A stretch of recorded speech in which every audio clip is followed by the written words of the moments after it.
What's up guys? Welcome back again sa ating YouTube channel. Ayan, so for today's video, nandito na naman tayo para ipakita yung mga alaga nating white leghorn. At kung hindi ka pa nakasubscribe, don't forget to like and subscribe sa ating YouTube channel, no? At pwede ka rin mag-comment, pwede mong i-comment kung taga saan ka para malaman natin kung hanggang saan umabot ang video na ito. So ito nga pala guys yung update sa ating mga alagang white leghorn. So ang gaganda na ng mga tindig nila. So, sila ay running to 5 months na sa 25, sa May 25. Ayan si Bongbong, poging pogi na. At si Bingbing, ayan. So meron tayong dalawang native na inahin. Lagi kong inaano yan, pinapakita sa inyo. Kasi i-breed natin yan dito sa mga white leghorn kapag lumaki na sila. Pero hanggat maliit pa yan, alagaan lang muna natin, no? So itong dalawang to naglalaban na, kaya hindi na sila pwedeng pagsamahin.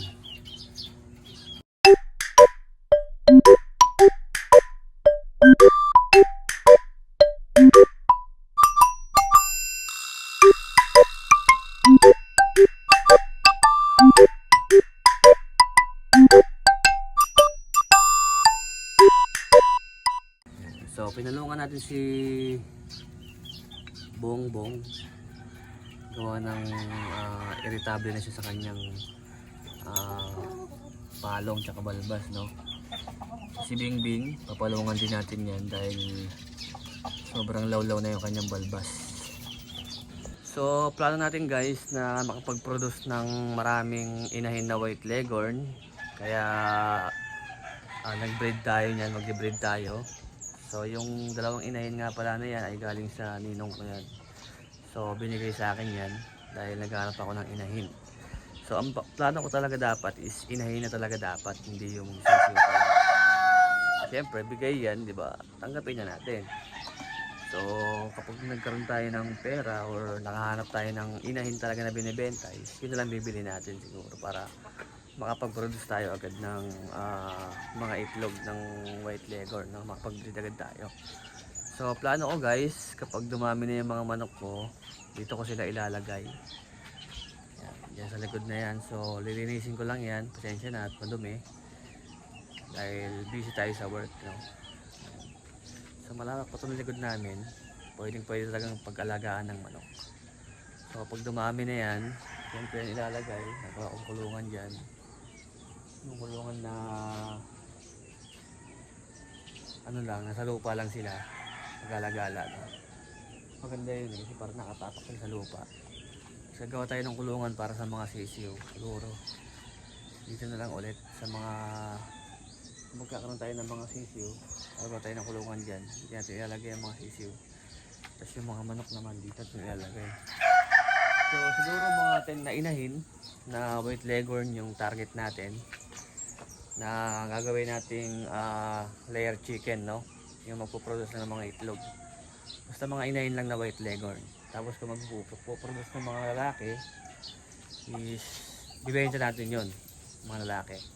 Pero yung inahin, hindi pa paramihin natin kasi yun yung kailangan natin para makapag tayo ng mga itlog, no? So naway pala rin tayo sa ating ating pangarap na to na mini layer chicken, no? So napanood ko kasi may napanood kasi akong vlogger sa YouTube din at siya yung pinagkukunan ko ng idea, no? So ang ganda ng mga ginagawa niya. Binibreed niya yung white leghorn sa iba't ibang breed din ng manok, mga inahin, no? Mga hin. Ang galing. Pero yung nilalabas, ganoon pa rin, puro white leghorn pa rin. Kaso nga lang, white leghorn siya, pero hindi na siya katulad ng white leghorn na yung original na white leghorn na talagang payat, tapos dilaw yung tuka, tapos dilaw yung paa. So ngayon hindi na ganoon yung nilalabas. Kasi itong mga white leghorn ko rin na nandito, hindi siya talaga pure na white leghorn, alam ko yun. Kasi yung kanyang mga paa hindi naman talaga dilaw na dilaw. Puti yung paa niya, parang medyo madilaw konti, tapos yung tuka hindi rin dilaw na dilaw. Kaya masasabi kong hindi talaga to pure na white leghorn din. Parang breed na rin to sa ibang lahi ng mga manok. So si Bongbong tsaka si Bingbing, ayan. Tamang ano na yan, tamang pwede na silang ipang-breed. Gawa ng running to 5 months na sila or 6 months. So maliit pa kasi yung mga inay natin.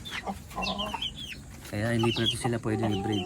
2 months pa lang or 2 or 3 months. Login lang yata itong mga to. Labas. Alam mo na kayo, maaga pa naman. Wala pa tayong pagkain ngayon eh.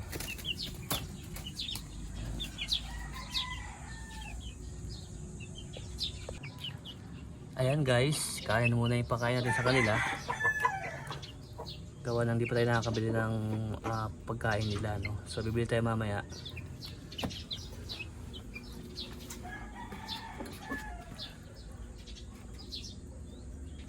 So itong mga white leghorn, wala itong pili sa pagkain. Kahit anong pagkain ibigay mo dyan, kinakain nila. Unlike sa mga native na manok, pili sila sa pagkain. Hindi sila masyadong kumakain ng kanin, no? So ito si Bongbong. Ayan. Pinungusan ko na ng palong niya nakaraan, gawa ng sobrang laki na ng palong niya. Nahihirapan na siya kaya tinanggalan ng palong, no? So kung titignan mo si Bongbong, solid na yung kanyang balahibo eh. Ayan. Si Bingbing kasi parang nagpapalit pala ng balahibo. Pero ito si Bongbong is mas maganda na yung balahibo niya sa kay Bingbing. Pwede na kumbaga sa panabong na manok, pwede na itong ilaban eh. Pero hindi naman ito pwedeng ilaban. Talagang alaga lang ito tapos breed. Ayan lang yung nito purpose. Pero hindi siya ganun kapayat na kagaya ng white leghorn talaga, sobrang payat. Siya hindi. Malaman-laman siya konti. Ayan, ulitin ko lang guys, kung di pa kayo nakasubscribe, don't forget to like and subscribe. At pwede kayo mag-comment kung taga-saan kayo. Don't forget to like and subscribe para lagi kayong updated kapag meron tayong bagong i-upload. Maraming salamat at thank you for watching. Bye-bye!